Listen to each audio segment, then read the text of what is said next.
If you play a lot of low-stakes poker, you've probably lamented before, why doesn't anybody ever bet their hand when they make it?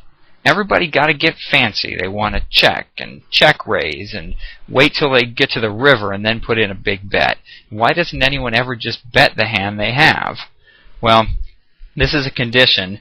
It's called fancy play syndrome, and a lot of players suffer from this. And to tell you the truth, I rarely advocate slow playing. At lower stakes tables, straightforward play is going to win you the most money in the long run, especially because you'll be doing the exact opposite of what everybody else is doing at the table. So next time you have a hand like, let's say, Jack 10 of hearts, and the flop comes and it's all hearts on the flop, and you flop a flush, go ahead and bet out. Nobody's going to believe you. That's the beauty of it. Everybody will say, well, surely if he really had a flush, he would have tried to get tricky with it. He would have just checked and gone for a check raise or slow played. So it's beautiful. People will never believe you, and you end up winning a big pot. Give it a try. I promise you won't be disappointed. So that being said, are there any times when you actually should slow play?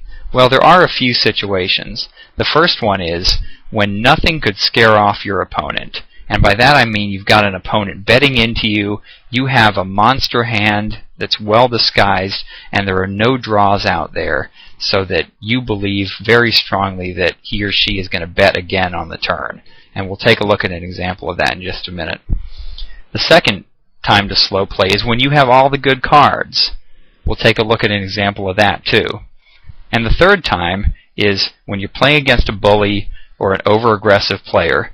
I'm not going to take a look at that here because you can watch one of our other videos which talks about playing against a poker bully, and you can learn more about that. So here's an example of case number 1 where it would be a good idea to slow play. Here we flopped a set of 8s. Our opponent has bet into us. There's no straight or flush draws out there, so we can feel pretty confident that he's going to bet into us again on the turn. We're hoping that maybe he has an ace and he's going to make another big bet.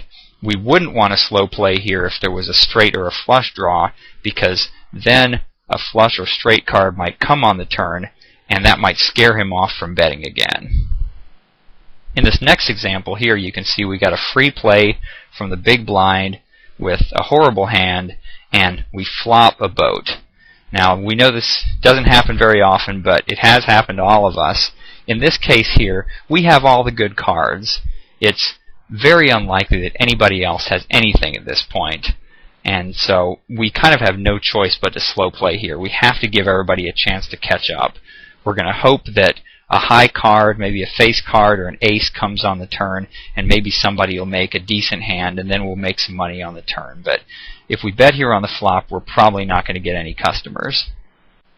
So those are a couple examples of times when you would want to slow play. But remember, in general, you want to be betting when you have a big hand and not slow playing, because everybody else at the table is going to be trying to play tricky, and you will confuse them by actually betting when you have a big hand, and you'll end up winning more money with it. Okay, thanks for watching this video. Be sure to check out testyourpoker.com to get your free poker IQ score and to watch our other videos.